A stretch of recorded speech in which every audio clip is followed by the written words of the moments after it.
One of the great things about India is this tremendous interest in education. People talk about it all the time. Most parents aspire for this for their children.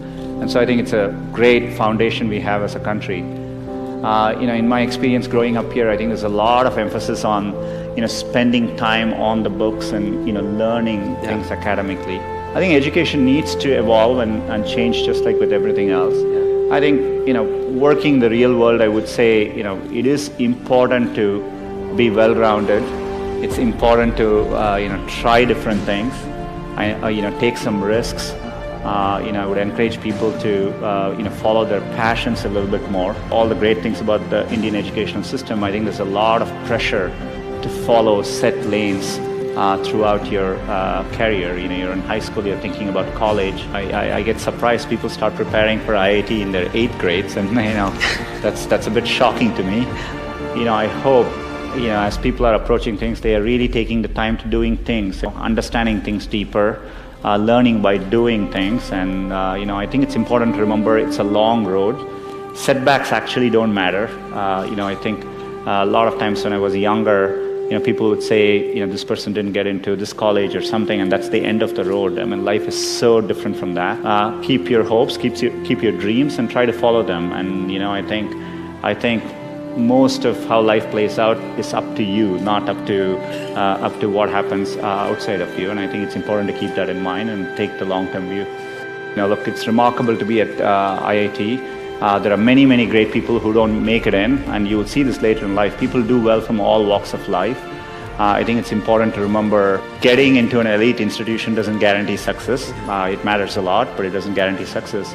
And I think it's important to keep that perspective in life. And life is a long road, and so you want to take it at the right pace and enjoy what you're doing. I get very surprised. People come to IITs and immediately they are thinking about IIMs and so on. I think it's important to get real-world experience. And if you take the US, for example, at a place like Stanford, most students don't choose their majors till their final year. So people explore different things and find what they're really passionate about. So I think those are all good things to aspire to. I think I would like to see people value creativity, value experience of doing things, taking risks. And academics is important, but it is not as important as it's also made out to be. Had I stayed the course in graduate school, I'd probably have a PhD today, which would have made my parents really proud. But I might have missed the opportunity to bring the benefits of technology to so many others. And I certainly wouldn't be standing here speaking to you as Google's CEO. The only thing that got me from there to here, other than luck, was a deep passion for technology and an open mind. So take the time to find the thing that excites you more than anything else in the world. Not the thing your parents want you to do, or the thing that all your friends are doing, or that society expects of you. Yeah, I think that matters a lot. People should be encouraged to take risks a little bit more and try different things till they find what they like doing. Something I've noticed over time is you will have many, many opportunities to reinvent yourself. And so, so I think, it's worthwhile taking risks and trying to do something you're really, excited by. And if the first attempt you don't do it, you can try again, and, things tend to work out in the long run. So that's the bar. So anything we try to do, we think of it that way. And so we aim high. And, and you want to aim high enough that you fail, a few times. I think that's the natural part of the process. In fact, Larry used to say, if you work on really difficult things, you're better off because you have no competition. Others aren't working on that difficult a problem. And even if you fail, you end up doing something great in the process.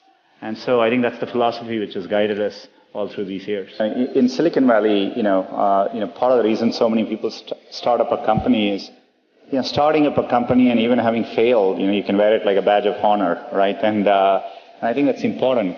Culturally, risk is rewarded. So it's a culture of optimism. It's a culture of risk-taking, and I think that's really important. So this is such an important issue for our company, but also for our country and for a community of entrepreneurs around the world. At Google, entrepreneurship is in our DNA. Google was founded here at Stanford, and the company's first home was in a garage just a couple miles from here. Like many of you in the audience, our founders were two young people with a vision of a better future, a better way, and they decided to follow their dreams. When I see entrepreneurs here, they seem no different to me than the kind of people I meet in the Valley. So intrinsically, I think India can do the same kinds of things. And the one good thing about India is I think, there's always been, whenever in India I used to walk around and go to some remote corner and find a tea stall, I always felt there is an entrepreneur there somewhere who saw that opportunity. So I think that streak has always existed. I think part of the problem is in India, the potential is there and the market is developing. I think it'll take a few more years for it to fully realize the potential. And so I'm absolutely confident of it. I think there's a timing issue. But I think, we are growing well as a country. I think we need to stay at it, continue doing all these things, and it'll take a few more years and we'll get there. The trend lines are strongly in the favor. I think every year I can see the rate at which things are changing. So in about 3 to 4 years, I'm pretty convinced, at least in a 5 to 10 year time frame, that there will be big global, software companies coming out of India, and we will be very used to it. You're the ones building the next Google, the next Spotify, the next Tesla, well, we don't even know, but what I know is that someone in this room will build it. One revolutionary idea, one brilliant invention can unleash other entrepreneurs to revolutionize industries in ways you could never predict. I remember reading about that and thinking, it's the idea that matters. It didn't matter where you come from or what your background is. I felt welcomed and embraced. People didn't care where I came from, only my ideas and hard work mattered. I'm not alone. I know how much hard work it takes to pursue your dream of building a business. The long hours, time away from family, the rejection, the ideas are brilliant that just don't seem to catch on. There is a great quote from Thomas Edison that does the best job of defining what it's like to be an entrepreneur. I have not failed, I have just found 10,000 ways that don't work. I see hubs growing all over the world. Germany, Brazil, UK, Israel, China. The latest figures say that 21% of adults across 60 countries intend to start a business in the next 3 years. I'm absolutely convinced that India will be a global player in the digital economy, and it'll be competitive with any country in the world. So I've always felt that, and I think it's important to follow your dream and do something which you're, excited by. So I think if you follow your heart and do what you like, you will always do much better. And so I don't think it matters that you're an engineer or you're in science, or it could be in any field. There are many, many different ways, you can approach things.